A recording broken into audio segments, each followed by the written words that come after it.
Hari ini Komisi Pemberantasan Korupsi KPK menjadwalkan pemeriksaan terhadap Sekjen PDIP Hasto Kristianto sebagai tersangka dalam kasus dugaan suap dan perintangan penyidikan dalam kasus Harun Masiku. Hasto bilang mengaku bakal taat hukum, termasuk pemanggilan dirinya oleh KPK sebagai tersangka. Hasto menegaskan dirinya akan taat sepenuhnya kepada proses hukum. Sesuai dengan komitmen saya akan taat sepenuhnya pada seluruh proses hukum yang berkeadilan.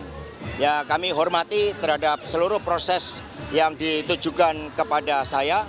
Saya punya kewajiban-kewajiban, bahkan saya juga sudah membaca hak-hak saya dalam status sebagai tersangka. Di satu sisi, Hasto sudah mengajukan gugatan pra-peradilan atas status tersangkanya. Komisi Pemberantasan Korupsi KPK merespon akan siap menghadapi pra-peradilan yang diajukan Hasto. KPK pun saat ini tengah fokus memeriksa Hasto sebagai tersangka. HK mengajukan pra-peradilan itu adalah haknya dari yang bersangkutan. Jadi kami tentunya nanti akan ada pemberitahuan kepada ini nanti Biro Hukum, ya tentu kami juga akan mempersiapkan untuk menghadapi pra-peradilan tersebut gitu. Tidak apa-apa, itu bukan kali ini saja, hal yang biasa tersangka melakukan atau menggugat pra-peradilan kepada KPK. Upaya paksa nanti lihat saja di hari Senin ya, kita tunggu apakah sudah cukup kecukupan alat buktinya dan lain-lainnya, tinggal kita tunggu. Hasto Kristianto ditetapkan sebagai tersangka dalam kasus dugaan suap dan perintangan penyidikan dalam kasus Harun Masiku. Di program On Point with Adisti di kanal YouTube Kompas TV Podcast, mantan penyidik senior KPK Novel Baswedan menyebut nama Sekjen PDIP Hasto Kristianto sudah diajukan penyidik sebagai tersangka yang menyeret Harun Masiku tahun 2020. Novel juga mengungkap peran mantan Ketua KPK Firly Bahuri saat awal OTT terhadap Komisioner KPU Wahyu Setiawan. Kata Novel, Firly menggelar konferensi pers justru pada saat penyidik belum selesai OTT. Saat itu sebenarnya dalam expose pun diajukan penetapan tersangkanya bukan cuma Harun Masiku, tapi juga Hasto. Jadi nama Hasto itu memang harusnya diekspos juga pada disampaikan di expose. Cuman waktu itu pimpinan nggak setuju. Siapa yang nggak setuju? Saya nggak tahu kan, saya nggak ikut expose kan. Cuman memang dalam dinamika expose itu biasanya ada diskusi, ada perbincangan di sana. Tapi salah satu hal yang kemudian diputuskan itu adalah mungkin ya, saya nggak tahu persisnya. Cuman sepertinya waktu itu yang saya pahami dari cerita kawan-kawan itu adalah setelah Harun Masiku tertangkap baru dibahaslah soal Hasto. Prosesnya masih berjalan. Tiba-tiba pimpinan KPK ada yang menyampaikan. Dan pimpinan KPK-nya adalah orang yang punya pengalaman di KPK sebelumnya. Dia pernah jadi deputi dan dia paham mekanisme itu. Sebelumnya, Hasto Kristianto dijadwalkan dipanggil KPK pada 6 Januari lalu, namun absen karena alasan sudah adanya kegiatan rangkaian Hari Ulang Tahun PDI Perjuangan. Dalam kasus ini, KPK akan mendalami peran Hasto yang diduga kuat terlibat dalam pemberian suap untuk meloloskan Harun Masiku sebagai anggota DPR dari jalur pergantian antar waktu atau PAW. Dengan status tersangka, pihak Hasto juga sudah melayangkan gugatan pra-peradilan pada 10 Januari 2025. Tim Liputan, Kompas TV. Saudara, hari ini KPK akan memeriksa Sekjen PDI Perjuangan sebagai tersangka dalam kasus dugaan suap dan perintangan penyidikan yang menyeret Harun Masiku. Hasto mengaku sudah mempelajari hak-hak apa saja yang ia siapkan sebagai tersangka. Sementara KPK soal kemungkinan langsung menahan Hasto, potensi penahanan tergantung alat bukti yang dinyatakan lengkap. Lalu apa saja yang sudah disiapkan Hasto menghadapi pemeriksaan hari ini dan apakah benar kasus ini sebenarnya sudah membidik Hasto sejak 2020. Kita bahas pagi ini bersama sejumlah narasumber yang hadir di studio. Ada mantan penyidik KPK Muhammad Praswat Nugraha. Selamat pagi Bang Praswat. Selamat pagi Mas Mario. Terima kasih Bang sudah hadir langsung di studio. Dan juga melalui sambungan Zoom kuasa hukum Hasto Kristianto Erna Ratna Ningsih. Selamat pagi Bu Ratna. Selamat pagi. Bu Erna selamat pagi. Nanti akan bergabung bersama kita Koordinator Masyarakat Anti Korupsi Indonesia atau MAKI, Boyamin Saiman, yang hingga saat ini masih menunggu konfirmasinya. Selamat pagi Bapak Ibu, terima kasih sudah bergabung pada pagi hari ini. Saya ke Bu Erni terlebih dahulu. Bu Erni. Bu Erna, Pak. Bu Erna, minta maaf. Hingga saat ini, kemarin Hasto Kristianto mengatakan bahwa ya sebagai warga yang taat hukum saya akan hadir dalam pemeriksaan kali ini. Apakah konfirmasi hari ini Hasto Kristianto akan hadir, Bu? Seperti yang disampaikan oleh Bapak Hasto, klien kami, bahwa hari ini beliau akan hadir untuk memenuhi panggilan dari KPK. Hal ini juga kita lihat bahwa Pak Hasto menegaskan dirinya bahwa dia taat hukum. Beliau juga menghormati proses hukum yang ada, sehingga nanti jam 10 kami akan hadir mendampingi beliau untuk proses pemeriksaan di KPK. Ya, tapi jubir KPK katanya bilang belum ada konfirmasi kehadiran dari Pak Hasto sendiri. Tanggapannya gimana, Bu? Kami hari ini sudah dipastikan kami akan hadir. Namun sebagaimana disampaikan, tentu saja mekanisme atau proses yang ada dalam hal ini penghormatan terhadap hukum juga menjadi kewajiban semua pihak, termasuk dalam hal ini KPK. Dalam hal ini saya ingin menyatakan bahwa KPK dalam menetapkan seseorang menjadi tersangka itu juga harus memenuhi mekanisme atau prosedur yang ada di dalam KUHP, di mana penetapan tersangka ini adalah merupakan proses akhir dari suatu pemeriksaan. Dan juga dalam hal ini KPK juga harus mematuhi putusan Mahkamah Konstitusi nomor 21 tahun 2014 yang pada intinya menyatakan bahwa seseorang ditetapkan menjadi tersangka itu harus disertai 2 alat bukti yang cukup, kemudian diperiksa sebagai saksi atau calon tersangka. Juga saya ingin menggarisbawahi di sini bahwa Undang-Undang KPK juga secara tegas menyatakan bahwa KPK dalam hal ini adalah lembaga negara di dalam rumpun kekuasaan eksekutif. Sehingga dalam hal ini ketika melakukan mekanisme atau tindakan-tindakan hukum sesuai dengan tugas, fungsi, dan kewenangannya, maka harus sesuai dengan mekanisme atau prosedur yang ada khususnya di dalam KUHP, meskipun dalam hal ini KPK memiliki kekhususan tersendiri. Oke, Bu, konfirmasi ulang kapan waktu tepatnya nanti Pak Hasto bersama Bu Erna dan juga kuasa hukum lainnya akan berdasarkan panggilan kedua ya, maka klien kami Mas Hasto akan datang dijadwalkan jam 10 pagi ini. Jam 10 pagi ini ya. Oke, sebelum saya ke Mas Praswat, kita menyapa dulu Mas Boyamin Saiman yang baru saja bergabung. Mas Boyamin, terima kasih sudah bergabung di Kompas TV pagi ini. Terima kasih. Ya. Terima kasih, lanjut dulu. Oke, Bung Praswat, ini panggilan kedua pada akhirnya Pak Hasto akhirnya bergabung dengan mengikuti pemeriksaan di KPK. Ya. Bagaimana Anda melihat kasus ini? Sejak tahun 2020 loh Mas. Saat itu Anda masih menjadi penyidik senior di KPK. Ya, saya pikir ini kan sudah berlangsung selama 5 tahun, Mas Mario, itu dulu. Jadi kita semua termasuk internal KPK maupun mungkin masyarakat ya secara luas bersyukur juga setidak-tidaknya KPK sudah melakukan progres. Ini adalah memecah kebuntuan yang sudah ditunggu bersama-sama. Harun Masiku ini kasusnya seperti kayak tidak ada akhirnya, kan muter-muter dan pasang surut sepertinya. Jadi banyaklah tuduhan-tuduhan dari masyarakat mungkin ya karena saking lamanya dan sudah 5 tahun, jadi terpecahlah. Ada yang menyatakan ini adalah politis, ada yang menyatakan ini murni penegakan hukum. Tapi saya pikir terlepas dari segala opini yang berkembang di masyarakat, hari ini kan sudah dilihat ada progres yang signifikan. Ada penambahan tersangka, 2 orang tersangka, ada sprindik juga, ada 2 sprindik untuk Pak Hasto juga ya. Jadi terus mulai lagi ada penetapan tersangka, terus ada penggeledahan kemarin, terus nah ini yang kita tunggu-tunggu sebenarnya kan dari KPK selama 5 tahun dan sudah lama juga Indonesia udah menunggu seperti apa sih penyelesaian kasus Harun Masiku ini.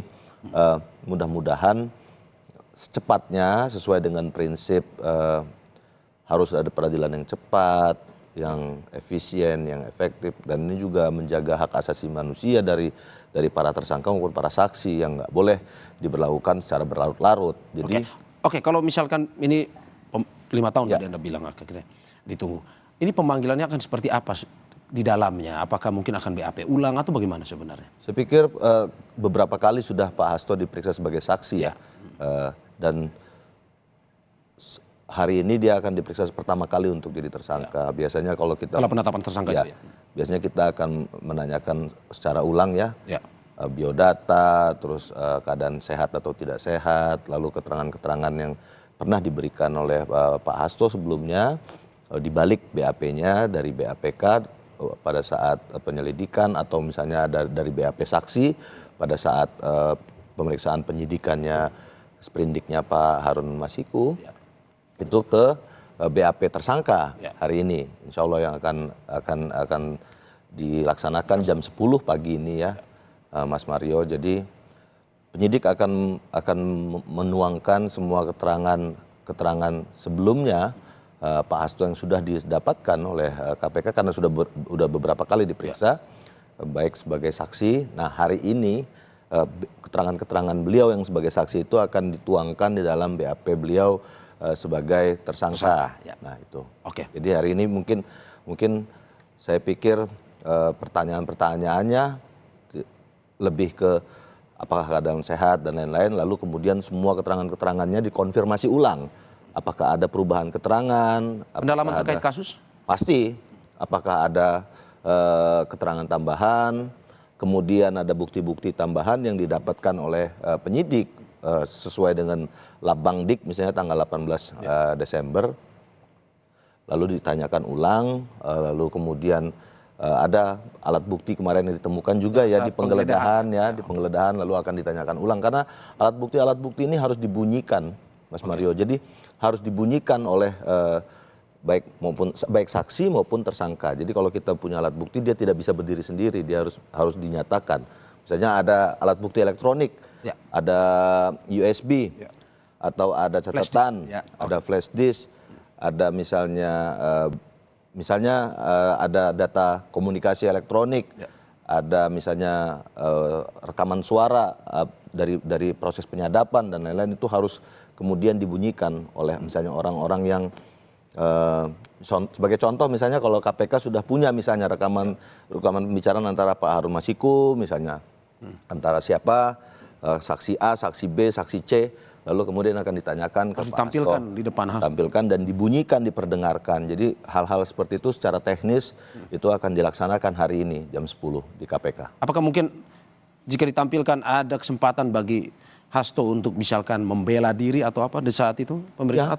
Ya, pastinya penyidik akan mendengarkan semua keterangan Pak Hasto dan tentu saja asas praduga tak bersalah tetap dijunjung tinggi, Mas. Jadi tidak boleh kita kemudian menjudge atau menghakimi Pak Hasto sebelum di muka pengadilan. Jadi semua keterangannya akan dicatat, dituangkan di dalam BAP. Dan hari ini juga ingat juga Pak Hasto sebagai tersangka itu berhak didampingi oleh penasihat hukum. Jadi secara objektif KPK tidak berdiri tidak sendirian nih. Jadi tidak hanya ada Pak Hasto dan penyidik KPK yang ada di dalam ruang pemeriksaan nantinya, tapi juga ditemani ada kuasa hukum. Jadi jika ada prosedur-prosedur atau ada mekanisme-mekanisme yang dilanggar oleh KPK, itu kuasa hukum itu bisa langsung melakukan protes atau atau mengcounter. Oke, saya ke Bu Erna. Bu Erna, ini terkait dengan pernyataan Direktur Penyidikan KPK Asep Guntur Ayu menyebut potensi penahanan Hasto itu bisa terjadi bila alat bukti sudah dinyatakan lengkap. Bagaimana jika ada kemungkinan penahanan, Bu Erna? Pertama-tama saya ingin menyampaikan bahwa kami dari tim kuasa hukum menyatakan bahwa ada tindakan tidak etis yang dilakukan oleh KPK berkaitan dengan penyidikan yang tadi disampaikan dengan memanggil penyidik-penyidik sebelumnya. Kemudian yang kedua yang ingin saya sampaikan berdasarkan tadi pembicara sebelumnya adalah bahwa kita harus membedakan penetapan tersangka Pak Hasto sebagai di dalam proses suap ini dengan perkara yang sebelumnya.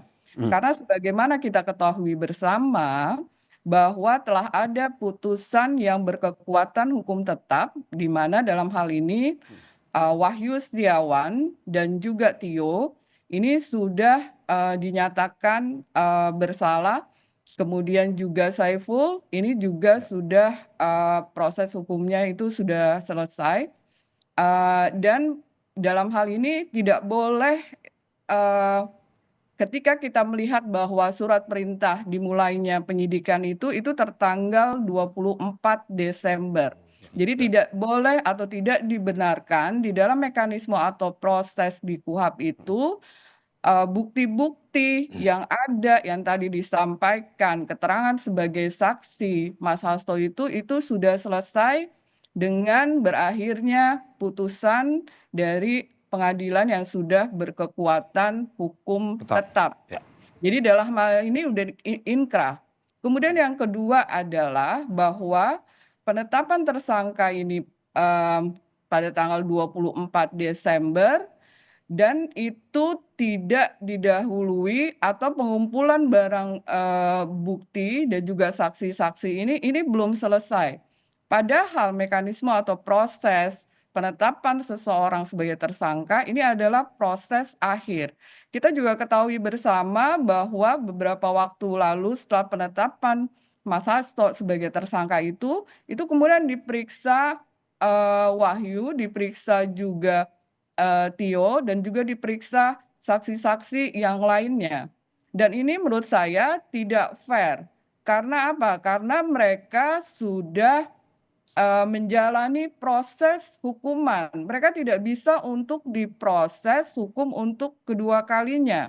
Dan itu sudah nyata-nyata pembuktian di dalam putusan itu tidak ada keterlibatan dari Mas Hasto. Oke, Bu Erna, Anda mau mengatakan bahwa nomor 28, sebentar saya ingin menyampaikan bahwa uang suap yang berdasar putusan 28 tersangka Wahyu, kita bisa melihat di dalam halaman 60 dan 61 bahwa uang suap itu berasal dari Harun Masiku. Jadi di sini sudah jelas ya, dan dalam hal ini KPK telah melakukan penetapan tersangka tidak sesuai dengan mekanisme yang ada di dalam KUHP dan juga di dalam putusan MK nomor 21 tahun 2014. Oke, Anda mau mengatakan bahwa hari ini jika pada akhirnya KPK melakukan penahanan, protes pun akan dilayangkan atas ketidaksesuaian seperti yang Bu Erna bilang tadi? Ya, saya melihat bahwa berkaitan dengan penahanan tentu saja itu adalah merupakan kewenangan dari KPK. Tapi kita harus menggarisbawahi ada pedoman, ada aturan yang harus dipatuhi oleh KPK. Sebagaimana tadi saya sampaikan bahwa KPK dalam hal ini dia juga tunduk pada Undang-Undang Administrasi Pemerintahan yang di dalamnya ketika dia melakukan tindakan-tindakan dalam melaksanakan tugas, fungsi, dan kewenangannya, maka dia harus sesuai dengan KUHP dan juga harus sesuai dengan ajas-ajas umum pemerintahan yang baik. Berkaitan dengan pertanyaan penetapan sebagai tersangka, di dalam pasal 21 KUHP itu ada kriteria-kriteria yang harus dipatuhi oleh penyidik, di mana syarat subjektif dari penahanan itu adalah takut kalau tersangka ini melarikan diri, tersangka ini menghilangkan barang bukti, dan juga ada kekhawatiran bahwa dalam hal ini tersangka akan melakukan atau mengulangi tindak pidananya. Saya melihat bahwa ketiga hal tersebut itu tidak ada di dalam diri klien kami. Karena apa? Karena klien kami sebagaimana disampaikan di awal bahwa mematuhi proses hukum yang ada.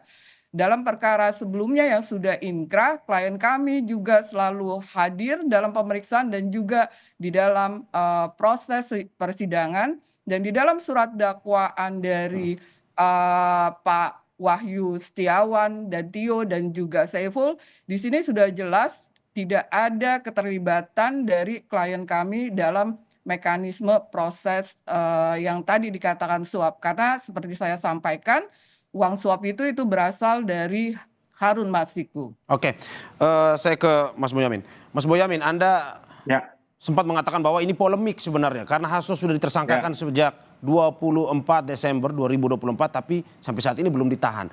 Anda melihat ini sebuah langkah yang bagus dari KPK, kooperatif dari KPK dalam arti bahwa hingga saat ini masih terus memeriksa Hasto atau bagaimana sebenarnya? Ya, ini masih dalam koridor hukum ya, proses penanganan ini. Nanti apakah misalnya ditahan atau tidak, itu pun kewenangan penuh penyidik. Lawyer bisa mengajukan permohonan tidak ditahan dengan memberikan jaminan seperti dikatakan tadi, tidak mengulangi, tidak melarikan diri, tidak menghilangkan barang bukti. Apakah diterima oleh penyidik misalnya itu. Tapi biasanya KPK kan memang melakukan penahanan karena juga tidak salah. Meskipun dijamin begitu gitu, tapi KPK kan juga punya subjektif loh. Kami berpikiran akan mengulangi perbuatan bisa aja karena masih menduduki jabatan. Melarikan diri ya bisa aja, jalan tikus banyak. Terus kemudian menghilangkan barang bukti ya bisa aja karena memang ada upaya-upaya itu misalnya begitu. Terus objektifnya kan memang ancamannya 5 tahun, jadi ya bisa ditahan. Itu saya kira menurut saya ini yang penting segera dituntaskan, dibawa ke pengadilan, baik dari sisi Pak Hasto sudah mengajukan pra peradilan, itu sudah didaftarkan minggu kemarin, atau KPK segera membawa ke pengadilan, sehingga pokok perkaranya nanti sudah disidangkan dan kemudian misalnya pra peradilan gugur. Nah, ini kan soal pertandingan liga kecil, liga besar aja gitu. Pra peradilan liga kecil, pokok perkara itu liga besar. Nah, nanti di sana buktikan apakah Pak Hasto itu memang tidak terlibat seperti diklaim dari lawyer, atau terlibat misalnya betul uang itu dari Harun Masiku, tapi uang Harun Masiku itu ternyata iuran dari Pak Hasto misalnya. Kan itu dugaan-dugaannya gitu loh, masih asas praduga tidak bersalah. Terus kemudian menghalangi penyidikan. Menghalangi penyidikan bukan urusan terhadap perkaranya Pak Hasto, tapi terhadap urusan perkara Harun Masiku. Jadi ini kan ada kritik misalnya menghalangi penyidikan itu tidak boleh terhadap dirinya. Oh iya betul, bisa jadi KPK kan berdalih ini terhadap perkaranya Harun Masiku, dugaan memerintah menenggelamkan handphone, dugaan memerintah untuk melarikan diri misalnya. Nah ini semua akan terkonfirmasi di pengadilan dengan segala argumennya, dan saya lebih senang ini memang sebenarnya dibawa ke pengadilan pokok perkara sehingga semua hal bisa dibuka, semua hal bisa saling berargumen, dan nanti apakah klaim itu sudah pada posisi tepat masing-masing pihak. Misalnya tadi Pak Hasto tidak terlibat, misalnya sudah ada putusan Wahyu sama Tio atau Saiful Bahri misalnya. Tapi bisa jadi ini kan pengembangan perkara, misalnya penyertaan. Nah, itu kan bisa aja memang kemudian ada pihak-pihak lain. Seperti biasa dulu KPK itu misalnya memakan bubur panas dari pinggir, gitu kan, menyasar ke Pak Hasto. Sejak awal katanya Novel Baswedan menyatakan itu sebenarnya sudah ada usulan sejak tahun 2020 gitu. Tapi ada banyak hal dinamika maka kemudian tertunda. Nah sekarang sudah dituntaskan itu. Meskipun saya sebenarnya sejak awal itu mendorong KPK untuk menyidangkan Harun Masiku secara in absentia. Sehingga di sana Pak Hasto bisa jadi saksi dan dikonfirmasi segala sangkaan-sangkaan itu. Nah di sana akan terlihat sebenarnya itu lebih kuat sebenarnya jika Harun Masiku disidangkan in absentia, terus kemudian Pak Hasto jadi saksi yang secara langsung itu sehingga semua bisa diungkap. Baru kalau memang ada bukti-bukti yang terungkap di persidangan itu baru menyasar ke Pak Hasto. Itu lebih sempurna sebenarnya. Karena kemarin memang persidangan Wahyu, persidangan Tio, persidangan Saiful Bahri itu kan Pak Hasto secara Zoom. Jadi mungkin belum diungkap semuanya atau belum buka semuanya misalnya, begitu apa yang dipunyai KPK misalnya, atau Pak Hasto ada sesuatu yang juga belum dibuka gitu. Jadi ini yang menurut saya urut-urutannya saya tadinya menuntut kesempurnaan, tapi karena ini sudah menetapkan tersangka, ya udah ayo kita segera selesaikan, kita tuntaskan, kita segerakan. Soal ini apakah KPK punya pekerjaan lain, itu juga harus dituntaskan pekerjaan-pekerjaan yang lain. EKTP tersangka sudah 3 orang, juga 1 masih buron misalnya. Itu harus bagaimana gitu. Jadi ini yang menurut saya justru kita dorong kalau KPK mengurusi Pak Harun Masiku dan Pak Hasto ini dalam proses yang dianggap seperti mengejar itu, ya kita nanti akan menuntut KPK untuk menuntaskan perkara-perkara besar. Jangan kalah dengan Kejaksaan Agung yang sudah menuntaskan perkara-perkara besar. Itu saya kira sih. Oke, Mas Boyamin tahan dulu. Saya ingin bertanya soal apakah benar sebenarnya nantinya Hasto akan belak-belakan. Tapi saya ke Mas Pras dulu. Mas Pras, apa sebenarnya pada akhirnya mungkin saja jika pada akhirnya hari ini ditahan seperti kata KPK tadi bahwa kalau sudah ada bukti lengkap. Sebenarnya apa aja prasyaratnya? Saya pikir kalau proses penahanan itu 2 alat bukti yang lengkap. Tapi biasanya KPK itu akan selalu menerapkan standar kita pasti tinggi sekali, Mas Mario. Jadi nggak pernah kita menahan orang, bahkan nggak pernah kita menahan orang itu karena alasan hanya dua alat bukti. Biasanya 10, 15, 20 alat bukti. Jadi memang standar di KPK proses penyidikannya itu sangat tinggi sekali. Karena ekspos perkaranya pun tidak hanya penyidik, tapi juga dihadiri oleh tim penyelidik, tim penyidik, tim penuntut, 5 orang pimpinan, direktur penyelidikan, penyidikan, direktur penuntutan, dan deputi penindakan. Jadi saya sudah sampaikan berkali-kali itu hampir 24 orang, 25 orang yang kumpul di satu ruangan untuk menguji semua alat buktinya. Jadi tidak hanya 2 pastinya. Nah, terkait dengan tadi statement Bu Erna, sebenarnya perlu kita ingat juga bahwa yang sudah ingkrah itu kasusnya Wahyu. Tapi sprindiknya Pak Harun Masiku itu sampai sekarang masih hidup. Karena Pak Harun Masiku masih melarikan diri. Jadi Labangdik yang tanggal 18 Desember itu sprindiknya itu adalah proses pengembangan penyidikan dari saudara Harun Masiku yang kemudian ditemukan alat-alat bukti tambahan dari sprindiknya Harun Masiku. Lalu muncullah sprindiknya Pak Hasto. Berarti masih terus bisa ada perkembangan ya terkait dengan kasus ya, karena belum ada yang selesai. Betul kalau misalnya dia sudah inkrah, itu sudah selesai. Tapi Pak Harun Masiku sprindiknya masih hidup. Sayangnya dia masih sampai sekarang masih melarikan diri. Jadi sprindik itu masih terus hidup dan proses tim DPO juga, karena saya pernah juga bergabung di tim pengejarannya Pak Harun Masiku itu juga masih berjalan sampai sekarang. Jadi semuanya masih hidup sebenarnya, belum selesai. Kecuali Pak Wahyu ya, Pak Wahyu memang sprindiknya sudah selesai karena sudah diajukan ke muka pengadilan dan sudah diputus inkrah.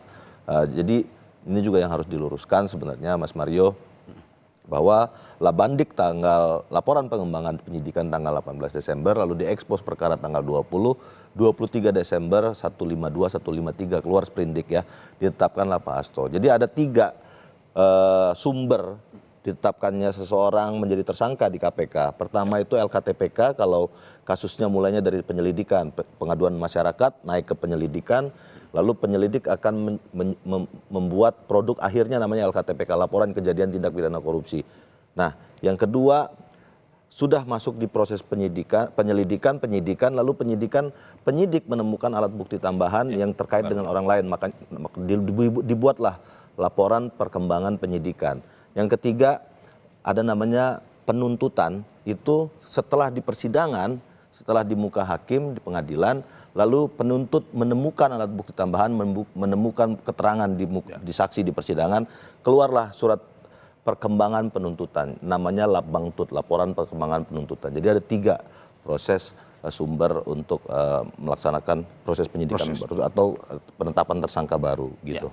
Oke, saya ke Bu Erna. Bu Erna ini menarik karena setelah penetapan tersangka, Pak Hasto juga dengan politisi PDIP lainnya akan mengatakan bahwa ya kita harus belak-belakan juga, ini membuka juga apapun yang terjadi selama ini. Tetapi sebelum saya kasih Bu Erna untuk menjawab, kita saksikan usai jeda berikut.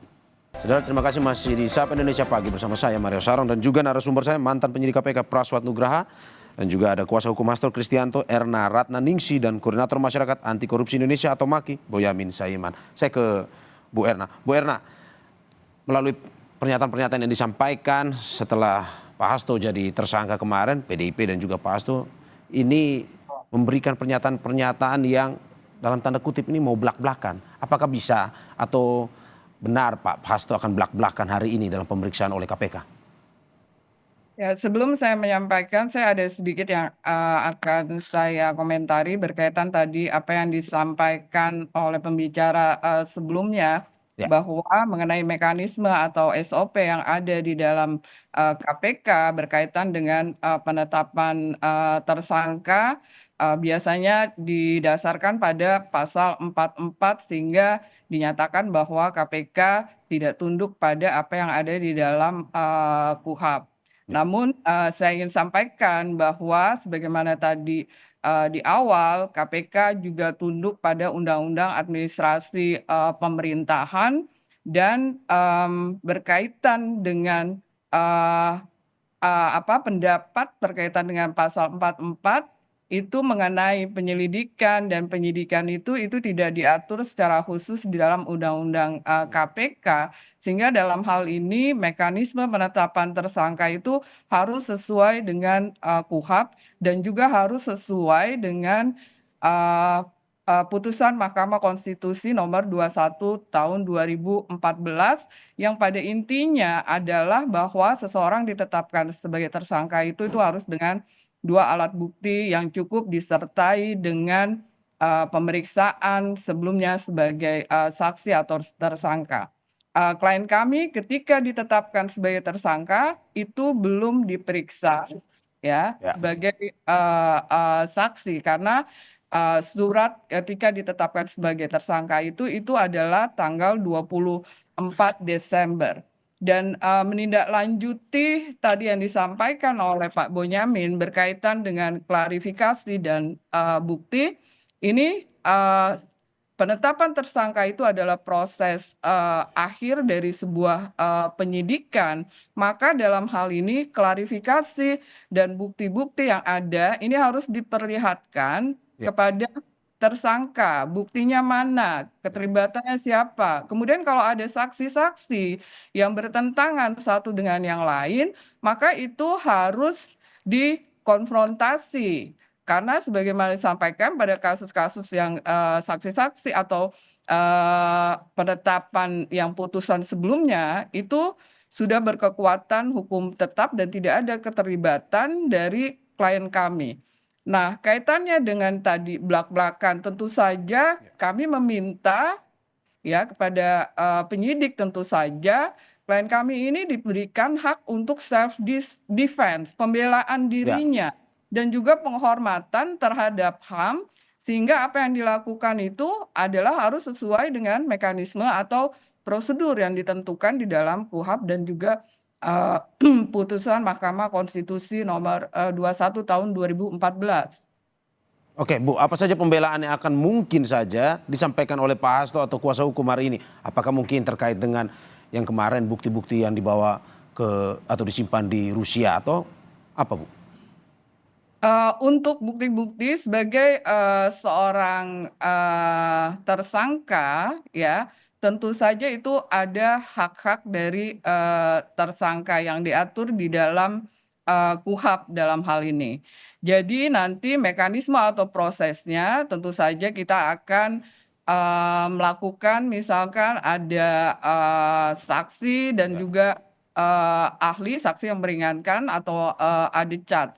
Tapi dalam hal ini yang ingin saya garis bawahi bahwa dalam mekanisme atau proses penetapan tersangka itu adalah pembelaan diri dari seorang tersangka itu harus dipenuhi oleh penyidik dan juga sebagai bagian dari penghormatan hak asasi manusia. Termasuk di dalamnya ketika memberikan keterangan sebagai tersangka, hak-hak tersangka salah satunya adalah dia tidak boleh dilakukan dengan cara-cara misalkan melakukan intimidasi, tapi dia harus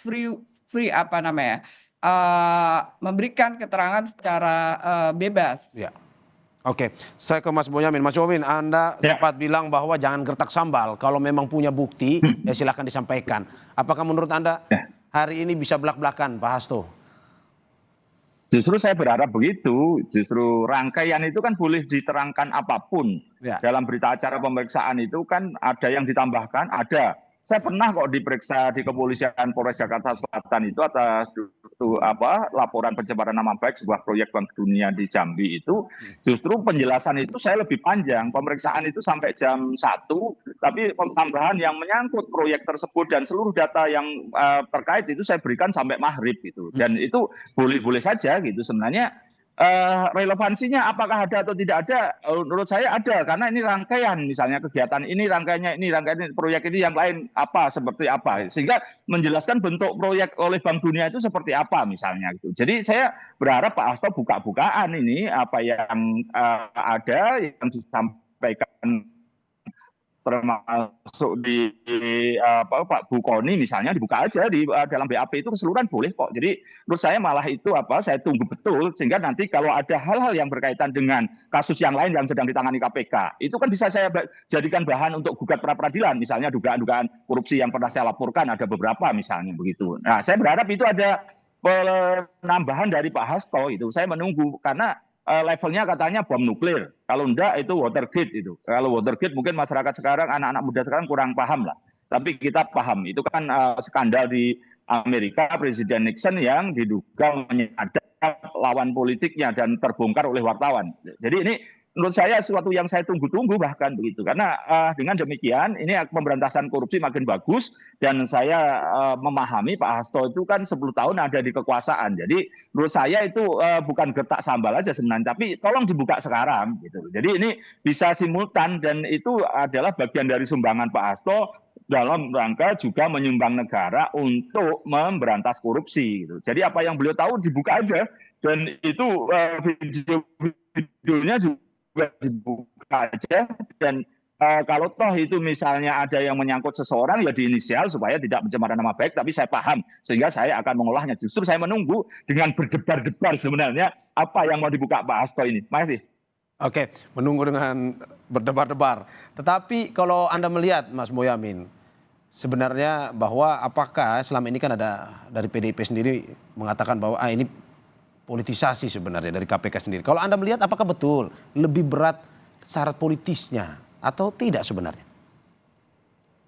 Ya dua-duanya ada dan punya nilai sendiri-sendiri. Soal level itu kan siapa yang bicara, siapa yang punya kepentingan itu bahwa lebih besar mana, lebih kuat mana. Kalau saya sama-sama kuatnya. Hukumnya memang ada kok gitu loh. Dan ini ada prosesnya terkonfirmasi oleh putusan pengadilan tadi Wahyu Setiawan, Bertina Ferdinatio, terus Saiful Bahri. Itu kan memang ada dugaan sudah terkonfirmasi ada suap dan sudah dihukum 3 orang itu. Nah, sekarang pemberi suapnya siapa? Nah, itu jelas Harun Masiku. Nah, Harun Masiku itu kan ada yang membantu, ada yang memproses. Itu kan yang mencoba digali oleh KPK dan itu bagian dari hukumnya gitu. Bahwa ini menyangkut Pak Hasto sekjen partai pemenang pemilu, iya gitu kan, dan itu politis. Dan semua hal yang berkaitan dengan proses hukum itu memang, apalagi korupsi itu kan memang orang punya kekuasaan, yang punya akses kepada kekuasaan dan atau pengusaha yang mengakses pada anggaran negara, sehingga anggaran negara juga oleh penyelenggara negara itu ya kalau tidak eksekutif juga legislatif, bahkan yudikatif dulu Mahkamah Konstitusi ada yang menerima suap. Nah itu memang bagian dari proses yang pasti KPK akan banyak tuduhan untuk ini bahwa politis, tapi saya yakin KPK juga akan tetap menjalankan koridornya sesuai koridornya dan kita tunggu bahwa proses ini nanti yang akan membuktikan persidangan pokok perkara itu. Justru saya ingin mendorong penuh nanti disidangkan pokok perkara, tidak ada penundaan-penundaan lagi kayak kasusnya Pak Firly di Polda sudah setahun ini tidak kelar-kelar juga gitu, dan atau perkara-perkara lain yang saya harus mengajukan gugatan-gugatan pra peradilan karena mangkrak 4 tahun 5 tahun bahkan ada yang dikabulkan tapi juga belum jalan lagi. Nah ini saya berharap KPK dalam masa periode kepemimpinan yang sekarang itu tidak lagi menunda-nunda penuntasan perkara, segera dibawa ke pengadilan dan dilakukan proses di sanalah verifikasi oleh semuanya, klarifikasi semuanya, autorisasi oleh semuanya, ada penegak hukum semuanya, ada pengacara, ada jaksa, ada hakim. Justru itulah yang saya tunggu justru. Nanti mudah-mudahan di kepemimpinan yang sekarang itu kita dorong tidak ada lagi perkara mangkrak. Entry point-nya dari perkara Pak Hasto ini. Jadi inilah ya, hukum memang dijalankan dengan politik, politiklah yang menjalankan hukum. Jadi kalau kemudian ada singgungan-singgungan politik itu suatu yang wajar dan bahkan levelnya lebih gila. Saya menyatakan hukumnya halal itu, halal. Oke, saya ke Mas Masih. Pras. Mas Pras, ini belak-belakan katanya hari ini. Tapi apa sebenarnya yang mungkin saja bisa meringankan? Dalam arti kalau misalkan Pak Hasto punya bukti, kuasa hukum punya temuan baru yang bisa mungkin saja disampaikan pada hari pemeriksaan ini yang bisa meringankan juga kasusnya ini. Bisa saja kalau saya juga dari awal sudah sampaikan ke teman-teman ya berkali-kali kita di panel sama teman-teman dari PDIP itu jika kemudian Pak Hasto memiliki alat bukti yang cukup dan material itu bisa mengajukan status sebagai justice kolaborator, which is itu 2/3 akan dikurangi ya hukumannya nanti kalau masuk ke pengadilan tipikor. Nah ini juga penting banget dan dilindungi oleh undang-undang maupun ada PP-nya bahkan untuk partisipasi publik dalam pemberantasan korupsi, ada peraturan pemerintahnya, bahkan ada rewardnya untuk kasus suap itu 10 juta, untuk kasus kerugian keuangan negara itu 100 juta. Jadi negara bahkan memberikan reward ke masyarakat. Jadi tidak hanya Pak Hasto, tapi juga seluruh masyarakat luas itu sangat ditunggu sekali alat bukti tambahan ataupun laporan perkara baru tidak ada masalah ke KPK. Jadi ini kan harapan kita semua justru malah kalau misalnya Pak Hasto hari ini misalnya menyampaikan alat bukti baru atau menyampaikan ada tokoh-tokoh lain yang di atas yang lebih berkuasa atau lebih di atasnya lagi yang sebenarnya ada yang memainkan ini sebagai intellectual dader misalnya ada yang mengkontrol semua berlangsungnya perkara ini. Nah ini sebenarnya ditunggu-tunggu sekali sama KPK. Tapi yang juga menarik kalau misalnya kita bertarung misalnya di sah atau tidak sahnya penetapan tersangka, misalnya hari ini kita bicara soal itu, saya pikir akan sangat sulit Mas, karena ini sudah dilapis dengan sprindik perintangan penyidikan juga, jadi memang ada pasal 55-nya Harun Masiku dan ada perintangan penyidikannya, jadi 152, 153, dua sprindik. Ini juga yang menurut saya justru malah lebih baik kalau misalnya Pak Hasto mengajukan justice kolaborator dan menyampaikan semua alat-alat bukti itu ke KPK. Jadi ini akan membongkar semuanya. Oke. Saya ke Bu Erna. Bu Erna menarik bahwa ada usulan untuk GC, justice kolaborator. Dari kuasa hukum sempat berpikiran atau mungkin punya jalan untuk sampai ke situ atau gimana? Saya pikir itu pertanyaan yang tidak relevan karena dari kami sendiri ini PDI Perjuangan menyatakan bahwa kasus Mas Hasto ini adalah politisasi hukum dan ini merupakan pemidanaan yang dipaksakan sehingga tidak mungkin itu dilakukan yang tadi JC itu. Kenapa kami sampaikan? Karena ini ada upaya pembentukan opini publik secara terus-menerus terkait isu Harun Masiku. Padahal kita ketahui di dalam perkara ini tidak ada kerugian negara. Kemudian fakta-fakta yang kami sampaikan, kenapa kami mengatakan bahwa ini adalah politisasi hukum? Ini karena kritik keras yang dilakukan oleh klien kami terkait dengan berbagai fenomena isu-isu yang berkembang di masyarakat atau isu-isu publik. Misalkan kenaikan pajak 12%, kemudian juga berkaitan dengan spanduk-spanduk yang menyerang Ibu Ketum dan juga partai. Kemudian juga ketika ditetapkan tersangka, ini terjadi menjelang Kongres PDI Perjuangan dan dalam hal ini peran Sekjen ini sangat penting. Kemudian lagi-lagi juga hal yang sama, pemeriksaan sebagai tersangka dilakukan pada saat rangkaian HUT PDI Perjuangan dengan berbagai rangkaian fakta-fakta yang ada, maka kami berkesimpulan bahwa ini adalah politisasi hukum dan pemidanaan yang dipaksakan terhadap klien kami. Faktanya klien kami ini itu tidak pernah diperiksa sebelum penetapan tersangka karena kasus yang diperiksa di awal itu sudah selesai Jadi dalam mekanisme atau proses di pengadilan ketika perkara itu selesai, maka bukti-buktinya itu akan dikembalikan ya kepada si terdakwa. Ya, jadi itu harus dimulai lagi dari SPDP yang baru, sprindik yang baru, ya. Jadi tidak boleh perkara yang lama. Dan ini juga saya garis bawahi adalah juga penghormatan ya atau perlindungan terhadap seseorang yang sudah dinyatakan ya bersalah, kemudian sudah selesai. Dia nggak boleh diadili untuk kedua kalinya. Dan itu merupakan pelanggaran HAM.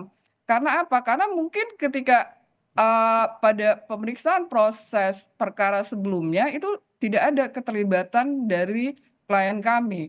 Kalau Oke, tiba-tiba berarti nanti keterangannya itu berbeda, maka dia bisa dikenakan keterangan palsu dan dia dikenakan tindak pidana lagi. Itu tidak fair karena dia sebenarnya sudah selesai menjalani proses hukumannya.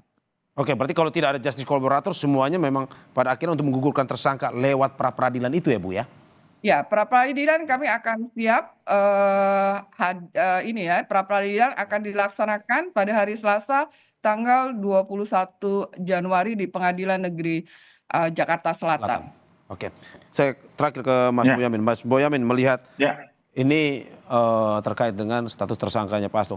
Saat ini mereka juga mengajukan pra peradilan. Menurut Anda seberapa kuat pada akhirnya ini siapa dari pengamatan Anda yang akan memenangkan peradilan? Hasto Ya, kalau saya ataukah KPK? Melihatnya ini sebagai upaya yang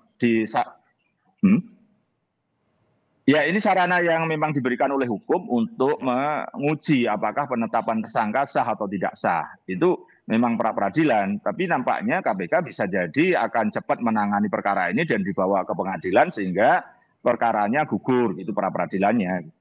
Bisa aja begitu, tapi bisa aja KPK menunggu sampai pra peradilan selesai karena memang masih cukup waktunya. Gitu. Jadi ini kalau misalnya hari ini itu waktunya masih 2 bulan dan masih cukup juga gitu untuk menunggu pra peradilan selesai. Jadi saya kira semua masing-masing bisa menggunakan sarananya, menggunakan jalur yang diberikan oleh hukum, oleh KUHAP kita, bahwa memang sekarang penetapan tersangka bisa diuji melalui pra peradilan.